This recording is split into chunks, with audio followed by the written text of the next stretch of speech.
अगली सीन में हम एक पायरेट बोट को देखते हैं जिसके अंदर 3 पायरेट्स बैठे होते हैं और इन तीनों की बातों से हमें ये पता चलता है कि ये तीनों ही बग्गी की टीम में हैं और इन तीनों ने ही काफी सारा खजाना लूटा होता है और अभी ये अपने खजाने को देख ही रहे होते हैं। तभी इनकी नजर समुद्र में जाती है जहाँ पर इनके सामने से एक और बोट आ रही होती है और इस बोट के अंदर एक सुंदर कन्या बेहोश होती है और ये और कोई नहीं बल्कि नामी होती है और ये तीनों ही उसको देखने के बाद अपनी पायरेट बोट उसके पास लेकर चले जाते हैं और नामी से उसका हालचाल पूछना शुरू कर देते हैं। अरे ओए सुंदर कन्या, कैसी हो तुम और क्या कर रही हो इस समुद्र में? पर तभी नामी उनसे पानी मांगती है और ये बोलती है कि अगर वो उसे पानी पिलाएंगे तो नामी उन्हें अपना खजाना देगी और खजाने का नाम सुनते ही ये तीनों उसकी बोट के अंदर कूद जाते हैं और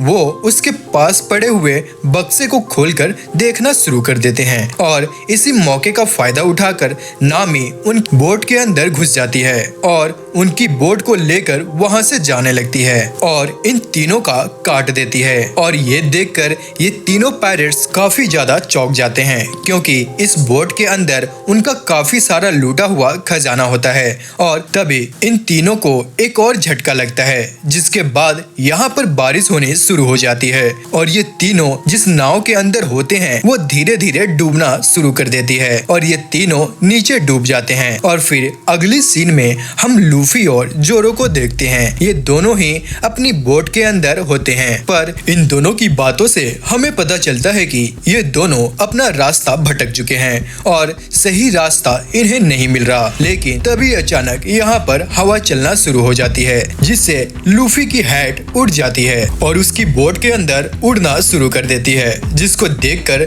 लूफी यह बोलता है कि अरे सैंक्स। और इसके बाद हमें एक पास्ट का सीन दिखाया जाता है जहाँ पर हम एक बंदे को देखते हैं और ये बंदा वही होता है जिसका नाम होता है सैंक्स और इसने वही टोपी पहनी होती है जो कि लूफी के पास है। और इसके बाद हमारा सीन दोबारा से प्रेजेंट में आ जाता है जहाँ पर लूफी और जोरो इस कैप को पकड़ने के लिए आगे जाते हैं। तभी जोरो इस कैप को पकड़ लेता है और इसके बाद हम दोबारा से एक पास्ट का सीन देखते हैं जहाँ पर लूफी सैंक्स के साथ बैठा होता है और यहाँ पर लूफी काफी छोटा सा बच्चा होता है और यहाँ पर सैंक्स भी अपने साथियों के साथ बैठा होता है। पर तभी अचानक इस बोट के अंदर एक और पायरेट आता है और वो भी अपने साथियों के साथ और वो अंदर आते ही शराब मांगता है पर यहाँ की सारी शराब खत्म हो चुकी होती है। पर तभी शैंक्स उसे अपनी बोतल ऑफर करता है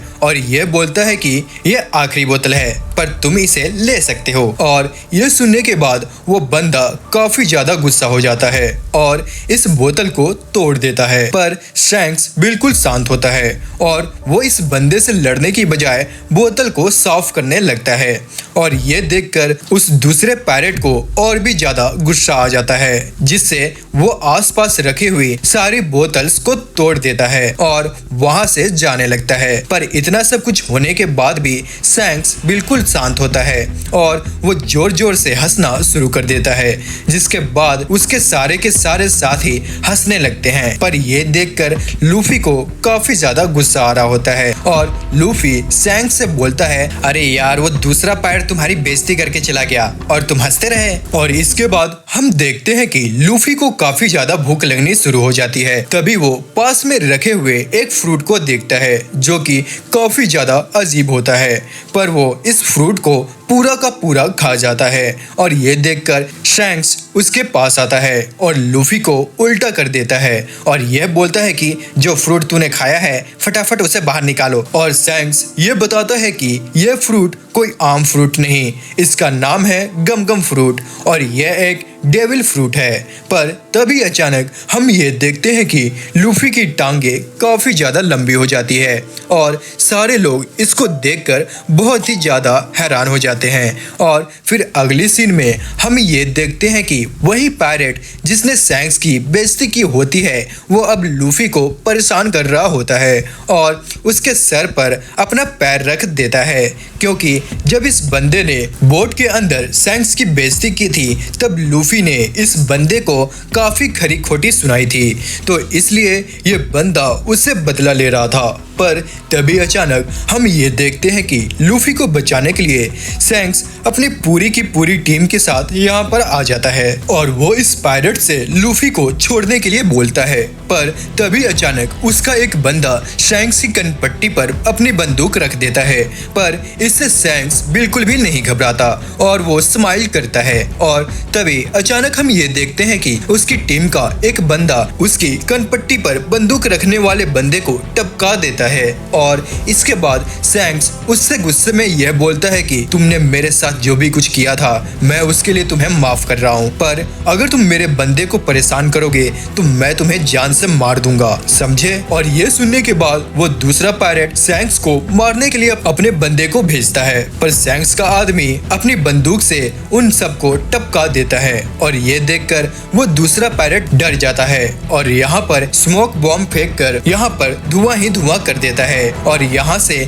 कल्टी मार लेता है। और जैसे ही ये सारी फॉग हटती है तभी शैंक ये देखता है कि वो बंदा अपने साथ लूफी को भी लेकर चला गया है। और फिर अगले सीन में हम ये देखते हैं कि ये पायरेट लूफी को लेकर एक समुद्र के बीचों बीच आ जाता है और उसे पानी में फेंक देता है और लूफी को देखकर जोर जोर से हंसना शुरू कर देता है। पर तभी अचानक उसके पीछे काफी बड़ा मॉन्स्टर आ जाता है जो कि उसे अपनी बोट के साथ ही कच्चा निकल जाता है। और फिर जैसे ही ये मॉन्स्टर लूफी को खाने के लिए आगे आ रहा होता है तभी शैंक्स आकर उसको बचा लेता है और उसे अपनी गोद में उठा लेता है। और इसके बाद शैंक्स उसी मॉन्स्टर की आंखों में गुस्से से देखता है जिससे उसकी फट जाती है और वो मॉन्स्टर वहां से भाग जाता है। लेकिन तभी अचानक हम ये देखते हैं कि लूफी को बचाने के चक्कर में शैंक्स का एक हाथ कट जाता है और लूफी ये देखकर काफी ज्यादा रोता है, पर शैंक्स को इस बात का कोई भी अफसोस नहीं होता। और फिर अगले ही सीन में हम ये देखते हैं कि शैंक्स अपने सारे साथियों के साथ वहां से जा रहा होता है, पर तभी लूफी उससे यह वादा करता है कि वो भी उसी की तरह एक पायरेट बनेगा और एक दिन ऐसा भी आएगा कि वो सारे के सारे पायरेट्स का किंग बन जाएगा। और ये सुनने के बाद शैंक्स मुस्कुराता है और वो अपनी हैट लूफी को दे देता है और ये बोलता है कि तुम इस हैट का अपनी जान से भी ज्यादा ख्याल रखना। और ये सुनने के बाद लूफी रोना शुरू कर देता है और फिर हम देखते हैं कि शैंक्स अपने सारे साथियों के साथ बोट के अंदर बैठ जाता है और वो लूफी को देखता है और ये सोचता है कि ये बंदा एक ना एक दिन काफी बड़ा पायरेट बनेगा और एक महान पायरेट बनने के बाद वो उसकी हैट को उसे वापस कर देगा। और इसके बाद हमारा सीन दोबारा से प्रेजेंट में आ जाता है जहाँ पर लूफी इसी हैट को पकड़कर ये सारी बातें सोच रहा होता है और यहाँ पर लूफी और जोरो को अब काफी ज्यादा भूख लगी होती है, जिसके बाद जहाँ पर लूफी इसी हैट को पकड़कर ये सारी बातें सोच रहा होता है, जिसके बाद लूफी अपने सर के ऊपर एक चिड़िया को उड़ता हुआ देखता है और वो अपने हाथों को स्ट्रेच करने के बाद उसे पकड़ने की कोशिश करता है, पर जैसे ही लूफी ऊपर जाता है तो ये चिड़िया उसे पकड़ लेती है क्योंकि ये काफी बड़ी मॉन्स्टर होती है और वो लूफी को लेकर अपने साथ जाने लगती है। और ये देखकर जोरो चौंक जाता है और वो अपनी बोट को बहुत तेजी से चलाना शुरू कर देता है ताकि वो लूफी को बचा सके। और अब जोरो आगे जा रहा होता है तभी उसे रास्ते में वो तीनों पायरेट्स मिलते हैं जिनका नामी ने काटा था और ये जोरो की बोट में आ जाते हैं और उसे मारने के लिए तैयार होते हैं, पर जब वो देखते हैं कि उनके सामने जोरो है तो वो उनकी सारी बातें मानने के लिए तैयार हो जाते हैं। और यहाँ पर ये तीनों बताते हैं कि ये बग्गी के आदमी हैं और बग्गी एक काफी खतरनाक पायरेट है जिसने खुद डेविल फ्रूट खाया हुआ है। और इसके बाद हम देखते हैं कि जहाँ पर लूफी है उसके पास में ही एक आइलैंड होता है जहाँ पर बग्गी है, वो भी अपनी पूरी की पूरी टीम के साथ। और जैसे ही वो इस बड़े से पक्षी को हवा में देखता है तो वो इसके सर के ऊपर शूट कर देता है जिससे लूफी नीचे गिर जाता है, पर उसे कुछ भी नहीं होता। और जैसे ही लूफी नीचे गिरता है तो यहाँ पर उसके सामने नामी होती है जिसके पीछे 3 पायरेट्स पड़े होते हैं, पर ये लड़की काफी ज्यादा चालू होती है, क्योंकि ये लूफी को देखकर उसे अपना बॉस बोलती है, जिससे इन तीनों पायरेट्स को ऐसा लगता है कि लूफी इसका बॉस है और ये बोलने के बाद वो यहाँ से भाग जाती है। जिसके बाद ये तीनों पायरेट्स लूफी के ऊपर अटैक करना शुरू कर देते हैं, पर लूफी इन तीनों को निपटा देता है और ऊपर खड़ी हुई नामी ये सारा कुछ देख रही होती है और ये बोलती है कि लूफी तुम काफी ज्यादा स्ट्रॉन्ग हो, और लूफी उससे पूछता है कि आखिरकार तुम कौन हो, और तभी नामी लूफी को अपना नाम बताती है और ये बताती है कि वो एक चोर है, लेकिन वो बस पायरेट्स को ही लूटती है। और इसके बाद नामी उसे बोलती है कि वो लूफी की टीम में शामिल होना चाहती है, पर लूफी उसकी बातों को इग्नोर कर देता है और यह कहता है कि मुझे बस खाना चाहिए, मुझे भूख लगी है। और फिर अगली सीन में हम बग्गी को देखते हैं, जिसके पास एक बंदा खड़ा होता है और उसको यह बताता है कि उसका खजाना जिसने लूटा है उसका नाम है नामी और वो भी इसी आइलैंड पे है। और यहाँ पर हम देखते हैं कि एक बंदा बग्गी के नाम का मजाक उड़ा रहा होता है, पर बग्गी ने भी डेविल फ्रूट खाया होता है, तो वो बिना हाथ लगाए उस बंदे का गला दबा देता है और उसे थोड़ी देर परेशान करने के बाद उसे छोड़ देता है। और इसके बाद हम दोबारा से लूफी को देखते हैं, जो कि नामी के साथ एक घर के अंदर आया होता है और यहाँ पर वो आराम से बर्गर खा रहा होता है, पर वो नामी से यह पूछता है कि क्या ये घर तुम्हारा है। नामी बोलती है कि यह घर इस आइलैंड पर रहने वाले किसी बंदे का है, मेरा नहीं। पर तभी लूफी उसके हाथ में एक मैप देखता है और ये पूछता है कि क्या ये एक नेविगेटर है, और ये लड़की बताती है कि हाँ ये एक नेविगेटर है। और ये सुनने के बाद लूफी काफी ज्यादा खुश हो जाता है और ये बोलता है कि वो नामी को अपनी टीम के अंदर शामिल करेगा, पर नामी यह बोलती है कि उसे पायरेट से काफी ज्यादा नफरत है, वो पायरेट्स को पसंद नहीं करती। पर तभी वो नीचे देखते हैं कि दो पायरेट्स उसे ढूंढ रहे होते हैं। तभी वो लूफी को बेवकूफ बनाती है और एक प्लान अपने दिमाग में सोच रही होती है, जिसके बाद वो लूफी को बांधकर कैप्टन बग्गी के पास ले जाती है और ये बोलती है कि ये वही बंदा है जिसने आपका खजाना चुराया था और आपका मैप भी, ये लो आपका मैप। और इसके बाद हम ये देखते हैं कि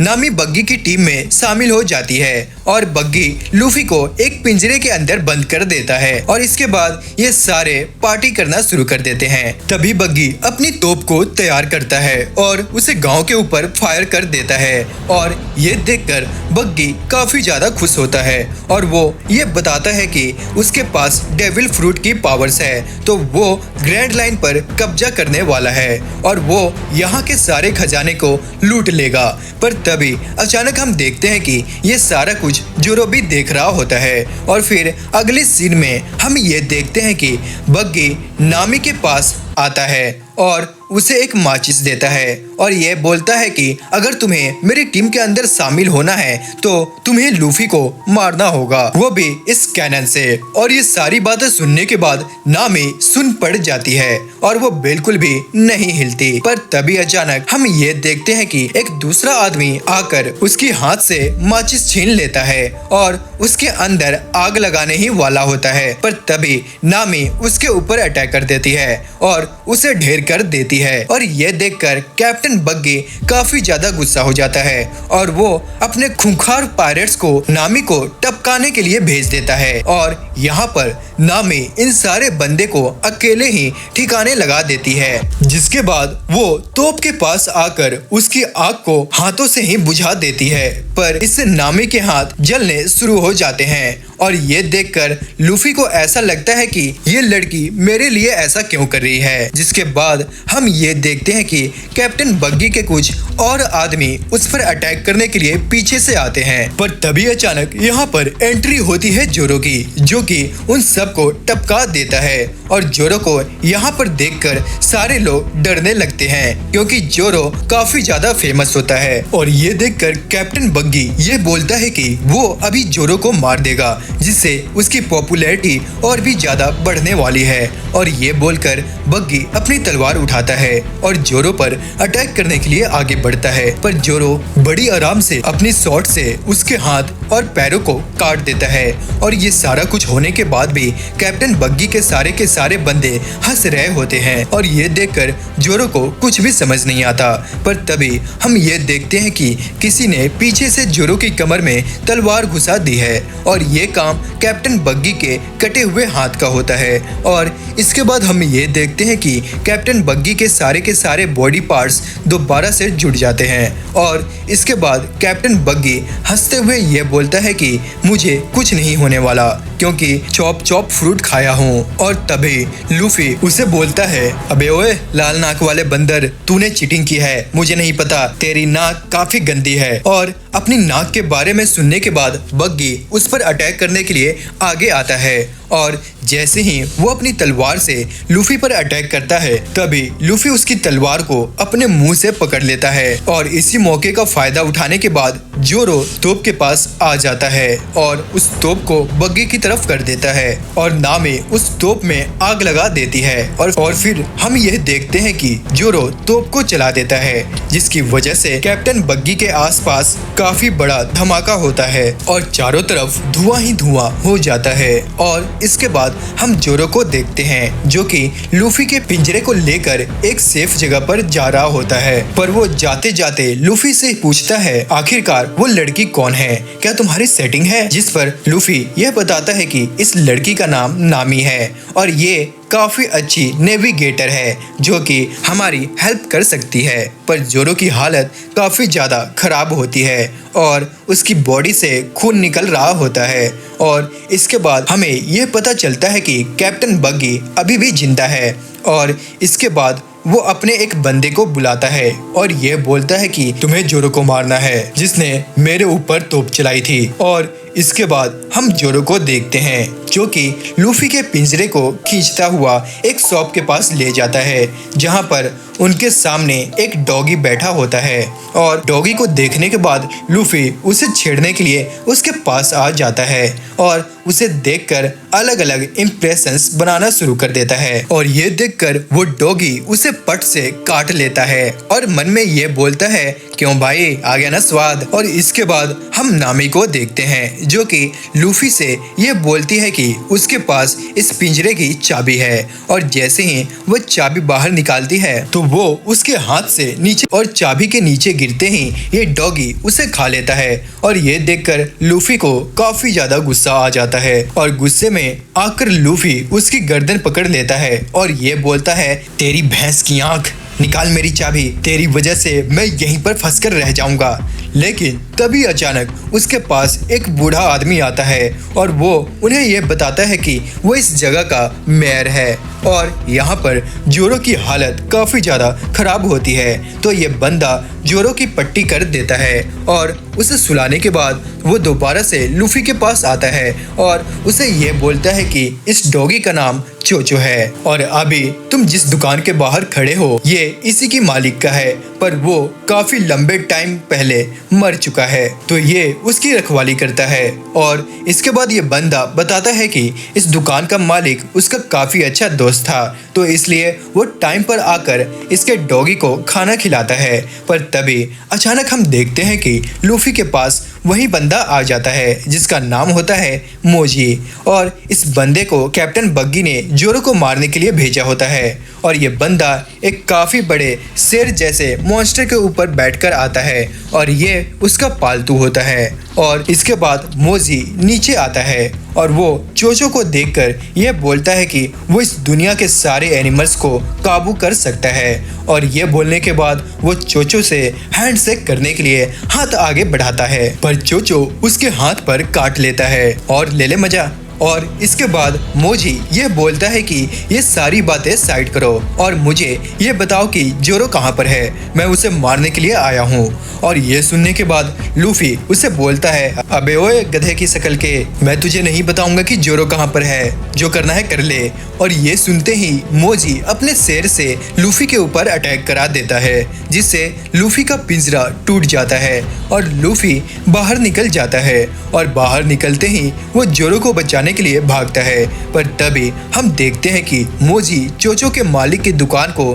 तोड़ना शुरू कर देता है और चोचो उसे रोकने की काफी ज्यादा कोशिश करता है, पर वो घायल हो जाता है। और इसके बाद हमें चोचो का पास्ट दिखाया जाता है, जहाँ पर वो अपने मालिक के साथ काफी ज्यादा खुश था और उसके सारे कामों में हाथ बटाया करता था। और ये सारी बातें याद करने के बाद चोचो उस बड़े शेर पर अटैक करने के लिए आगे बढ़ जाता है, पर वो घायल हो जाता है। वाकई में ये डॉग बहुत ही ज्यादा लॉयल है। और फिर मोजी इस पूरी शॉप को डिस्ट्रॉय करने के बाद शहर के अंदर ढूंढना शुरू कर देता है जोरो को। पर तभी अचानक सामने लूफी आ जाता है, जो कि अपने हाथों को मोड़कर उस शेर को पकड़ लेता है और उसे बड़े आराम से पटक देता है, जिसकी वजह से उस शेर की गर्दन जमीन पर लगती है और टूट जाती है और उसका काम तमाम हो जाता है। और ये देखने के बाद मोजी का मुंह अटक जाता है। पर तभी लूफी यह बताता है कि उसने गम गम फ्रूट खाया है। और ये सुनने के बाद मोजी सोचता है कि कैप्टन बग्गी ने भी यही फ्रूट खाया है। और ये सारी बातें याद करने के बाद मोजी उसे माफी मांगना शुरू कर देता है। पर तभी अचानक लूफी उसके मुंह पर एक जोरदार मुक्का जड़ देता है और उसे एक ही मुक्के से ढेर कर देता है। और फिर हम चोचो को देखते हैं, जो कि काफी ज्यादा दुखी होता है क्योंकि वो अपने मालिक की शॉप को बचा नहीं पाता। पर तभी यहाँ पर एंट्री होती है नामी की, जो कि लूफी को देखकर ये बोलती है कि मैं तुम्हें जान से मार दूंगी क्योंकि तुम एक पायरेट हो और पायरेट कभी भी अच्छे नहीं होते। उनकी वजह से काफी ज्यादा तबाही होती है, या तो वो खुद तबाही मचाते हैं। पर लूफी इन सारी बातों को इग्नोर करता है, जिसके बाद वो एक पेट फ्रूट का डब्बा उठाता है और चोचो को दे देता है। और ये सारा कुछ देखने के बाद नामी पिघल जाती है और वो ये सोचती है कि लूफी बाकी पायरेट्स की तरह नहीं है,